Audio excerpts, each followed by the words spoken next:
Okay, everyone. I can't resist. I think we have to finish this class today. This is British and American culture, and we are doing our final exam review. Now, I wanted to add just a few things that I didn't get to in my last video, which was earlier today, just about the leaders in the 20th century, because I did talk about so many kings and queens and scientists and philosophers that I think to leave out, to completely ignore the people of the 20th century is probably not a great way to end the class. So I'm going to talk about that first. Now, another thing is I confused the room number in my last lecture, so I also wanted to quickly correct that. So it's room 124 on the first floor of the Humanities Building and 465 upstairs. I've uploaded the list and the locations with your names. So if you're a freshman, you have to check carefully if you're upstairs or downstairs. But if you're a student who's not a freshman, you're definitely upstairs, okay? And I did that on purpose because I feel like older students have been in the building before, so maybe it's less confusing. So if you're not a freshman, you're in room 465. And if you're at the top of the class list and you're a freshman, you might be in 465 as well. The first 20 students on the list are upstairs. And then in 124, there are 45 freshmen. There should be only freshmen in that room, okay? Now, what can I say about the whole class? Like I said before, there's a lot of material. I'm not going to review the stuff from the midterm before, but it is on the exam, okay? Now, you may think that's not fair. I've heard a few students say, it's not fair. It's fair, okay? I don't want you to forget everything I taught you from the first half of the class. It's only been a couple months, right? So it's fair for me to put it on there. If you go to a university has a good reputation, you're going to have to remember material from the entire year in some cases. When I was an English major, I took classes that were full year classes, okay? The midterm was an exam, and the final exam was from the entire course, from an entire year, and we had to write pages and pages for 3 hours. I'm not making you do that. This exam, most of you will probably be done in an hour, but you have an hour and a half to write it, okay? You have an hour and a half to write, but most of you will be done in an hour, and not done because you don't know what's going on, done because you finished the exam and it's complete. There's going to be 40 multiple choice, and about 10 of those questions are going to be from the first half of the class, okay? 10 out of 40. So about 25%, give or take, it might be 12, but around 10 of the questions are going to be from the first half of the class, right? And there's going to be 30 questions from the second half. So, the midterm was 30 multiple choice. So basically, it's kind of the same ratio. I'm just adding 10 multiple choice from the midterm and earlier. If you study your quizzes and your midterm, you should be fine, okay? Focus on the newer material because there's going to be more questions. In addition to that, there are going to be 2 long answer questions at the end, just like there was in the first one, okay? These are going to be worth 6 points each, all right? So at the end, you need to write in detail, and you all know this from the midterm. Some of you didn't write enough. Some of you just wrote a list of Celts, Romans, Germans, Vikings, and Normans, and didn't explain anything about them. I want you to show me that you've learned stuff from me and that you can explain it. That's the point of the long answer section. Okay? So we'll make the test is going to be around, the test is going to be 60 points total. So there's going to be a balance there. 3 long answer questions at the end, not 2. That was the midterm. They will be worth 6 points each. So that'll be 42 and 18 for a total of 60. All right? confusing my numbers a little bit here, but on the website, right below where these last two lectures are going to be posted, that's Hollywood and the final exam review, I'll put the breakdown, okay? So it's going to be 42 points of multiple choice, 42 questions, then 3 long answer questions that are worth 6 points each, okay? And that will be a total of 60, and that'll be your final exam. Now, I'm aware that the long answer questions are harder. That's fine, okay? Don't expect to get perfect on the 3 questions. That's not very common. It's not very common for people to get perfect on the multiple choice. It's only happened 3 or 4 times in 7 years that I've seen a student get perfect on the multiple choice. So you know what your object is. Your object is not to get 60 out of 60. You're trying to get 50, okay? And if you get 60, congratulations. But you know, this is a difficult class, and you have to set your expectations to a certain point. Probably all of you are a little bit concerned about your quiz scores. And I've told you already, if your average score on your quizzes is 7 or 8, that's fine. What's going to be more important is, did you do well on the assignments? And did you do well on the exam and the midterm? Okay? It's going to make a big difference. The exam is worth 30% of your grade. All right? So, it all comes down to whether you can put it all together, you can remember the material, do the multiple choice well, and if you can write a short paragraph to explain, you know, some of the major things we talked about, okay? Now, let's talk about the presidents and finish chapter 7, and then we'll go over the general stuff. Okay. Winston Churchill, first of all, he's a leader in the United Kingdom, and he's sort of special because he's an imperialist, and because of World War II, he probably would never have been remembered as a hero or an important person. But because of the military situation, because of the disaster of World War II, they needed a president who was military oriented, who was a really strong, patriotic, dominant, active type person. And Winston Churchill was perfect for that. So he was the one who was leading Britain when Hitler had defeated every nation in Europe, and there was only the British remaining. The Americans were not in the war yet. They hadn't turned on Russia, and the Germans were unable to defeat the United Kingdom. And there was a Battle of Britain. There was a terrible bombing and attacks by German airplanes, and German armies were preparing to go across, just like the Normans had, just like Napoleon wanted to, but was unable to because of Nelson. Winston Churchill stood his ground and refused to give up. And he made a number of very famous speeches. He went to the United States, and he convinced the United States to support the British. And then when Japan attacked America and Germany was allies with Japan, then the United States was already ramping up its military potential so that they could fight together against Germany and Japan in the Pacific. But their primary focus was Germany. This is what we call the special friendship, special relationship between the former, mother country who had violently separated with its colony. So now everything's gone full circle, right? In 1942, the American culture kind of has some special attachment to its ancestor, to its, to its imperial origins, which it was very against. Obviously, there's a lot of similarities. As I said, they were all British, and then they became a different kind of British, and then they became American.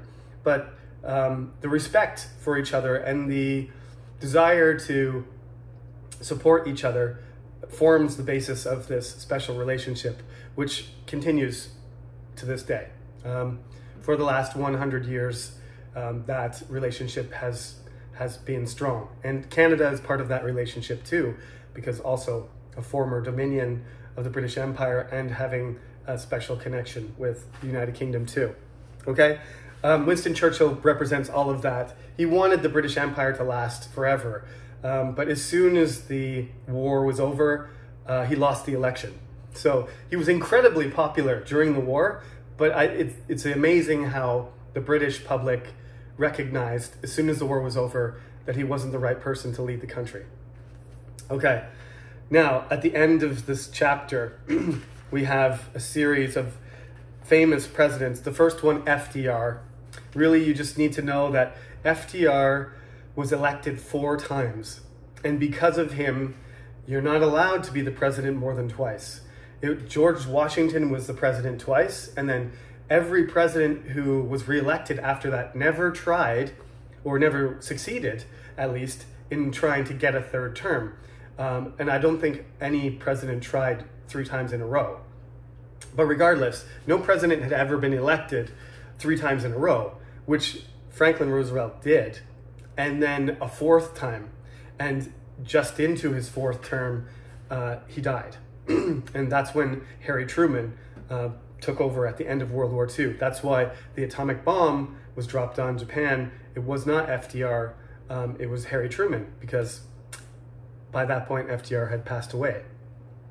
He was the president from the beginning of the Depression, not quite the beginning, because there was a president before him named Hoover, but for most of the 30s, he came up with this plan called the New Deal, which people still refer to.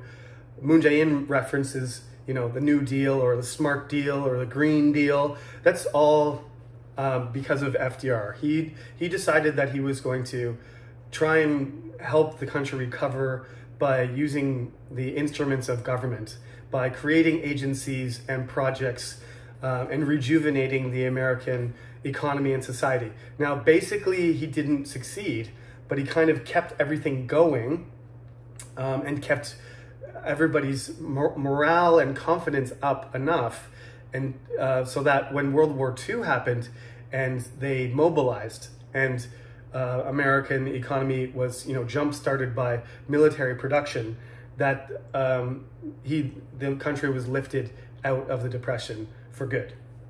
Okay? FDR, very important, 1930s president, and he was president for most of World War II. Dwight Eisenhower is very important too.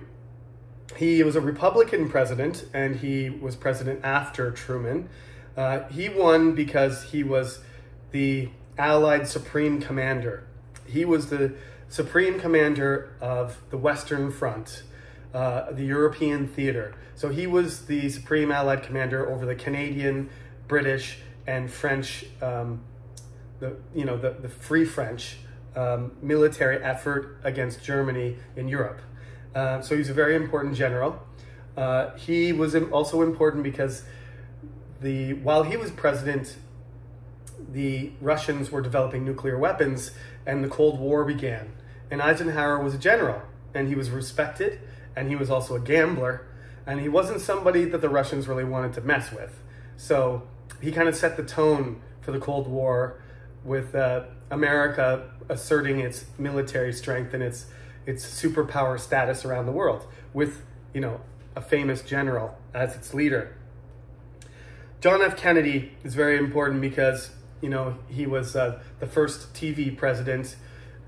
He beat Nixon to get the presidency, and he was handsome, he was a celebrity, and then, as you know, he was shot, and it was an event that anybody who is 60 or 70 years old, anybody in Canadian or American culture, if you say, what's the first memory?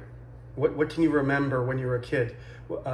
What's the most important memory, most important event of your life? They will all say JFK's assassination. They will remember where they were, what they were doing, who told them, like it was yesterday, even if they were 6 years old. It was just a very traumatic event. He was very popular. He wasn't a perfect president, but the assassination really rocked the entire culture. And he was a different type of president. Not to say that Donald Trump is similar to him, but Donald Trump was a reality star, and he's comfortable with TV and microphones and social media and stuff. And before Kennedy, and FDR also, FDR used to use the radio and stuff. Those presidents, FDR, Eisenhower, JFK, they are presidents who knew how to manipulate public opinion, and they used technology to do that. And that's what the presidents are like now. You can tell, I hate to compare, but somebody like Moon Jae-in isn't that good at press conferences or promoting his image or using social media. He's just not that kind of person. Joe Biden isn't really either, and neither was George Bush. But Obama was, and Donald Trump was, and Kennedy was, and Eisenhower was, and so was FDR. That's something they have in common. They're the presidents who could, energize people and get them to vote and get them to support stuff. Nixon, he's in there because he's, I'm not a crook. He resigned because of a scandal called the Watergate scandal, and his presidency is, he was a good president in a way. He made he made a trip to China, and he did some positive things. He was very conservative, and he didn't like hippies.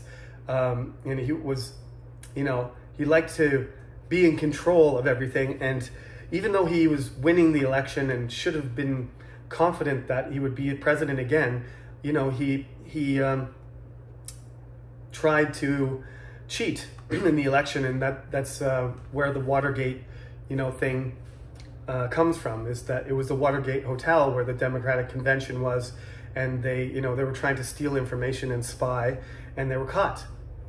And then he resigned, and that was the end of his. It was a shameful end to a presidency that had some challenges to it, but we could have gone either way. But it definitely went the negative reputation way after he cheated in elections, because that's something that destroys American democracy. And as we said from the beginning of this section, that's one of the most important things about America is free election of its leaders, right?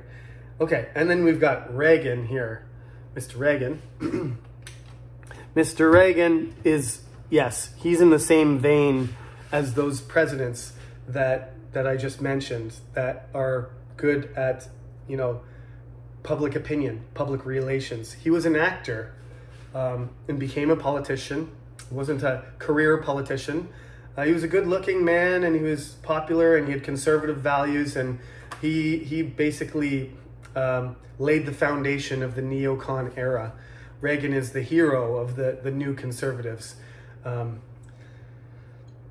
Surprisingly, Donald Trump said his favorite president was FDR. It was a very interesting choice, and I respect him for that. But I was expecting, most of the Republicans, even the Democrats, except for Joe Biden, really have followed the example of Ronald Reagan, which is, spending a lot of money, focusing on the economy, and moderate, moral and political grounds for their politics, okay? So you have to read those over there. Bush's, Clintons, Obamas, and Trumps continue that, like I said, all the presidents of my lifetime, from Ronald Reagan until now, have not been that dissimilar to each other. That was one of the reasons why some people were really not satisfied with Obama.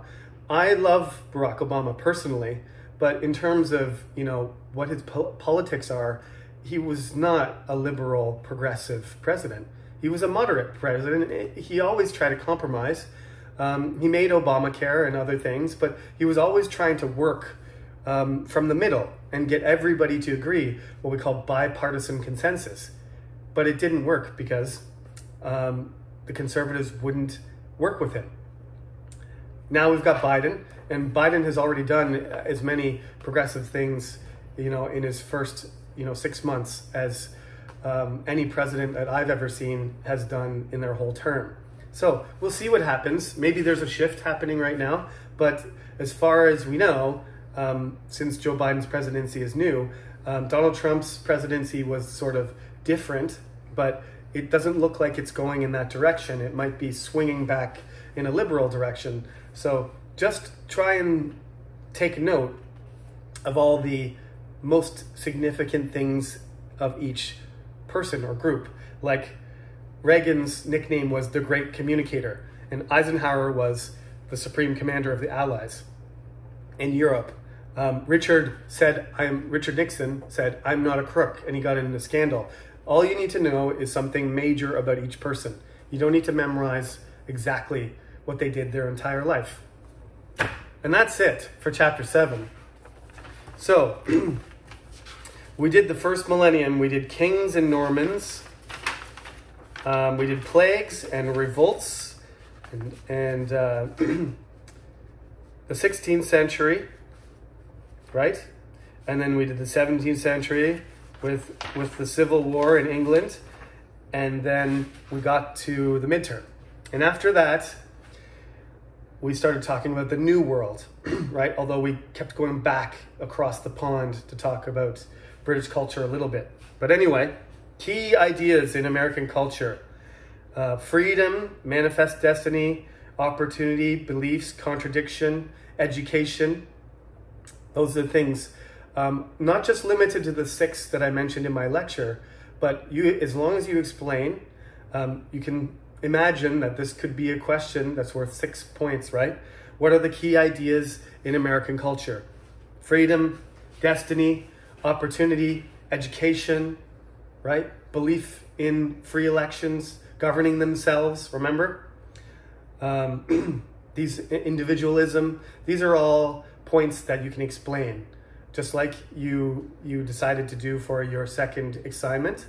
These are important things. These are key concepts to the class. So I'd like you to show me that you can write something about them. All right, so then we had this kind of overlaps a little bit with chronologically with the other part of the class, but we had the Age of Exploration, right? With Christopher Columbus and his impact and the Columbian Exchange, the 7 Years' War, the protests in America, the American Revolutionary War, and all the founding fathers we talked about, Franklin, Jefferson, and Washington. And then there's quite a bit of information about slavery that you need to know. And we talked about that extensively. Then there's industrialization and the importance of literacy and education.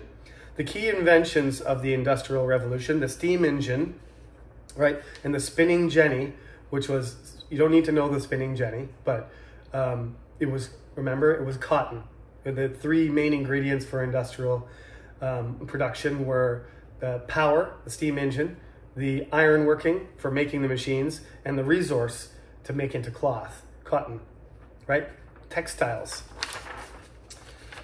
Okay, so steam, iron, and textiles. Advantages and disadvantages of imperialism. The importance of British sea power, naval power, and financial power. You got to know about Nelson and what he did, why he was important, why he has a statue by himself in front of Buckingham Palace. The Pax Britannica, which is the 99-year peace from the defeat of Napoleon to the beginning of World War I, and Victorianism, and there's Dickens in there too. In America, there was a transportation revolution that allowed them to expand. There was a westward expansion, which includes the idea of manifest destiny, remember? Believing that there are people that should rule the entire continent from east to west and north to south. There's the American Civil War and its relationship with slavery in southern societies. The Native Americans, including the Sioux, Algonquin, Iroquois, Arawak, and Apache. The Trail of Tears, which was the Cherokee being kicked out of Georgia. The Gold Rush to California. Paul Bunyan as a tall tale figure. Davy Crockett as a real hero. And the Gilded Age, right? The appearance of wealth and productivity and equality and progress and development, but just on the surface, the wealthy getting super wealthy and some fundamental, rottenness or, lack of equality underneath, especially in the South, especially in the southern states, which were damaged and were reconstructed, but never reconstructed properly. So they continue to have racism and, lag behind in education, lag behind in quality of life and healthcare, and industrialization and technology. They're still behind. The South. So the states in the South are the poorest. South and Central South, except for Texas, but around from Florida to Texas and Kentucky and West, that's where the poorest states are, because they've still never caught up to other states since the plantation days. Okay, then we get to the 20th century, World War I. We talked about that not too long ago. American expansionism versus isolationism, right? Until the 20th century, they stay by themselves, but then they start to expand and affect other people. Transfer of wealth and influence from the British Empire to the American Republic. Modernism and American dominance and superpower status in the 20th century. So the last sections we just did. The American century, early optimism, the Depression, the liberal consensus, civil rights movement, and the neoconservative era, the three periods with the crises. That's probably going to be a section that you might want to write about, so read carefully about that too. Then we've got the 4 eras of Hollywood. I added kind of 4.5 at the end because I said CGI is a little bit different, but it's part of contemporary Hollywood. And then we've got what we really didn't get to entertainment too much, but American entertainment, including sports and music, and how it's tied up in business and social life in America. But that we'll just leave that out because we didn't talk about that in much detail. Finally, we have the leaders I mentioned: Franklin Roosevelt, John F. Kennedy, Nixon, Ronald Reagan, Eisenhower, and Churchill. Okay? And that's where we are. That's a rundown of everything. I haven't gotten any emails from anybody, but if there are questions that need to be answered, this is our final lecture here, and you won't have to watch anything else if you don't want to. But if there's a few questions that come in that I think are really important to share with everyone, then I'll post it on the notice board that there is an extra video, and then I'll just do a little 10-minute discussion just to clear things up if there's some questions that come in over the next week. After next weekend, though, certainly there'll be no more video production of any type. I'll be busy. So if that's, hopefully this 30-minute exam review gives you, some direction on what you need to look at. Remember, the primary source for the class are the recorded lectures. So watch them again, make notes.